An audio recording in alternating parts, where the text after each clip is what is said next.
दो देश, एक नया इंटरनेशनल बैटल ग्राउंड। लेकिन इस बार लड़ाई वहां पहले जाने की नहीं, बल्कि वहां पर सरवाइव करने के साथ साथ वहां पर रिसोर्सेज की खोज करना है, जिससे इंसानों को उनका नया घर मिल सके। इस बार ये नया बैटल ग्राउंड है मून, और वो दो देश जो रिसोर्सेज की खोज करने को लेकर आमने सामने हैं वो है चीन और अमेरिका। लेकिन क्यों इन दोनों देशों के बीच में मून बैटल छिड़ा हुआ है? क्या होगा अगर चीन अमेरिका से पहले ये मून मिशन कंप्लीट कर लेगा? क्या सच में 2030 तक इंसान चांद पर जा सकेंगे? इन सब का पूरी दुनिया के साथ साथ इंडिया पर क्या असर पड़ेगा, बात करेंगे इस वीडियो में। कुछ दशकों पहले चांद पर जाने की लड़ाई सोवियत संघ और अमेरिका के बीच छिड़ी हुई थी, लेकिन अब स्पेस बैटल में आमने सामने हैं अमेरिका और चीन। दोनों ही देश अपना दबदबा चांद पर बनाना चाहते हैं। उसके लिए दोनों के ही पास बड़े प्लान्स भी हैं। जब चीन ने साल 2007 में अपना पहला चांग-ई लॉन्च किया था, तब किसी ने नहीं सोचा था कि 2030 तक चीन का प्लान केवल चांद पर एस्ट्रोनॉट को भेजना ही नहीं होगा, बल्कि वहां पर एक बेस कैंप भी बनाना होगा।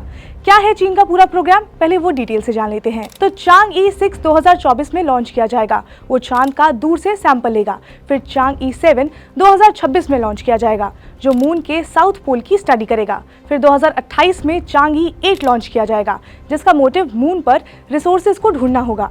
चीन का प्लान है कि 2030 तक वो एस्ट्रोनॉट को मून पर लैंड करवा सके, इसके साथ ही साथ वहां पर बेस कैंप भी बना सके, जिसका नाम रखा जाएगा international lunar research station.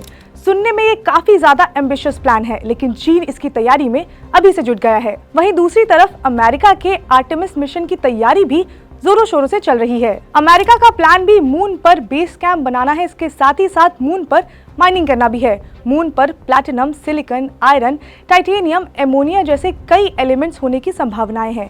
America ये चांस मिस नहीं करना चाहता है, तभी तो अमेरिका मून पर माइनिंग करना चाहता है। ब्लूमबर्ग की रिपोर्ट की माने तो नासा रिसर्च कर रहा है कि चांद पर मौजूद मेटल का इस्तेमाल 3D प्रिंटिंग और बाकी के एप्लीकेशन में किया जा सके।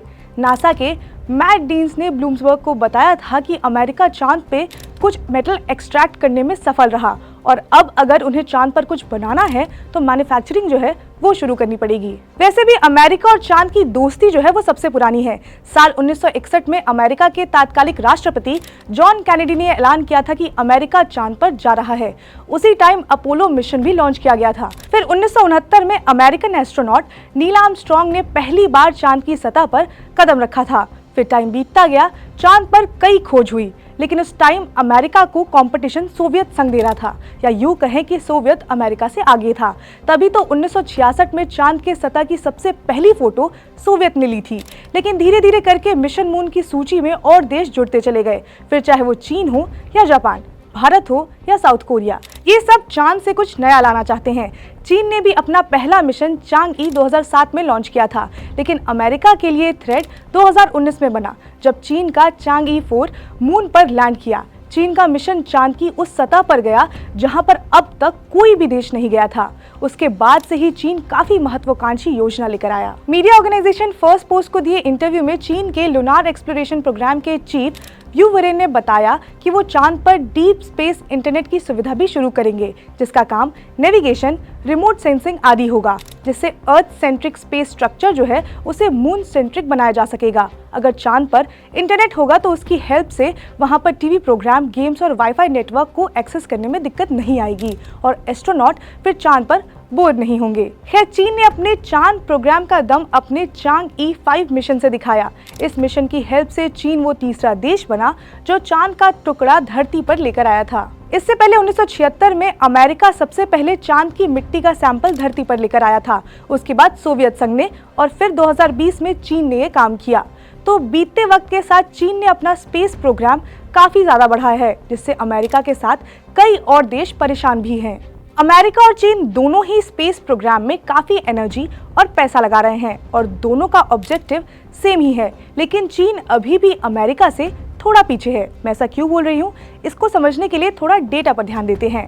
तो एस्ट्रोनॉमी की एक आर्टिकल की माने तो साल 2021 में अमेरिका के स्पेस बजट जहां 59.8 बिलियन यूएस डॉलर था, वहीं चीन का बजट 16.18 बिलियन डॉलर था। वहीं अगर बात करें एक्टिव सैटेलाइट्स की, तो रिपोर्ट के अनुसार तब तक अमेरिका का 5465 ऑपरेशनल सैटेलाइट था, वहीं चीन का एक्टिव 441 सैटेलाइट था। स्पेस पोर्ट की बात करें तो अमेरिका उसमें भी चीन से आगे था। वहीं अगर देश की बात करें तो 2019 में केवल रूस ने चीन के मिशन मून में साथ दिया था।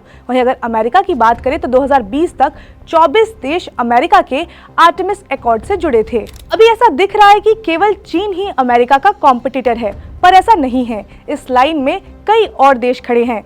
भारत भी अपने स्पेस प्रोग्राम में करोड़ों रुपए खर्च कर रहा है। इसके साथ ही south Korea, Israel, Japan, united Arab, Turkey and Germany, ये सब ऐसे देश हैं जो इंडिपेंडेंट लूनार मिशन प्लान कर रहे हैं। चांद एक एक्सपेरिमेंटल बैटल ग्राउंड बन गया है, जिस पर अब जाने के लिए नहीं बल्कि वहां पर सरवाइव करने के लिए रेस शुरू हो चुकी है।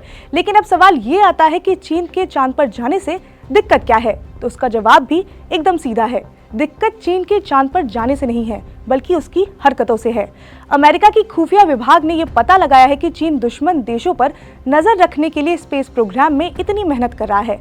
हालांकि न्यूज एजेंसी रॉयटर्स को चीनी सरकार ने बताया है कि ये प्रोग्राम धरती और चांद के बीच में कम्युनिकेशन सेट करने के लिए किया जा रहा है।